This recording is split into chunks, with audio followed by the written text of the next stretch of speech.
hey, Oli Udoh. Nope. Nope. Don't be doing that. That's a no-no. That's the analysis. That's Don't be that's doing just that. that's just a big no-no. That's a real fast way to just not being on a football team anymore. Do coaches say something before the bye? Do they get everybody together and say, now, Yes. boys? Yes. They treat us like we're 8.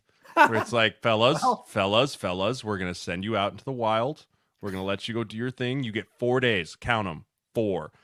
Don't F it up. Come back, recharge, ready to go. And without fail. Without fail. I don't know if I was ever on a team where there wasn't at least one person that did something stupid. Like it's just it literally it's like we make fun of it like, "Oh, what are we, 8?" And then like something happens, we're like, "Oh, well, I get it. Makes sense." yeah, I mean, not really a laughing matter necessarily because there's some other elements of this that were not great But for just don't Oli be Udoh. just don't do it.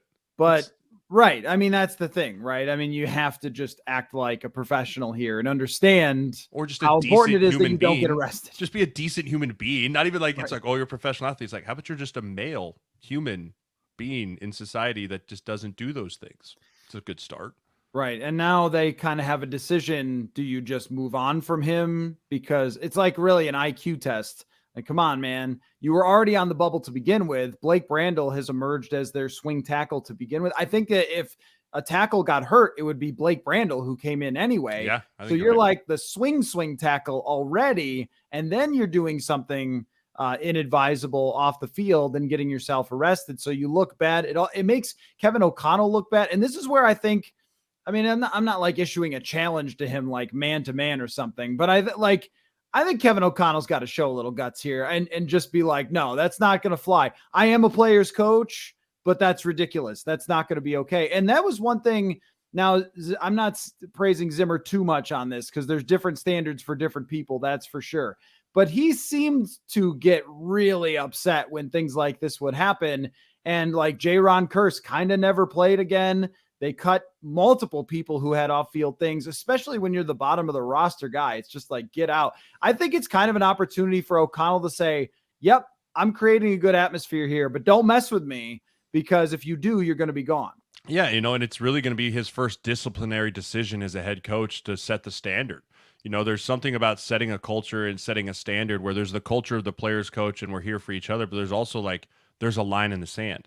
And the coaches that have a clear line in the sand of like this is allowed, this is not, like it just makes sure everyone's on the same page and there's no gray area. Now, there's always be the gray area of like if Kirk Cousins does this, you're not just going to be like to the streets. But there is a fine line of like there is a line that we don't cross, and this is if it crosses, like there will be ramifications, whether it's suspensions or we just release you or whatever it is. This is a good time for him to either say, hey, this is what we're doing disciplinary action wise internally before the league does anything, if the league does anything, or we're just moving on from this position onto something else because of XYZ. But I'll be very curious to see how they handle this internally and how they present it, because I'm sure it's going to get asked. Someone's going to ask it right away. I mean, it's going to be a first question out of someone's mouth. And it's going to be very interesting how he handles this. If it's kind of like we're still handling it, or it's just like we've made a decision already. Yeah, I think it would be a mistake to just sort of sweep it under the rug. Agreed. I mean, especially and like you said it exactly right.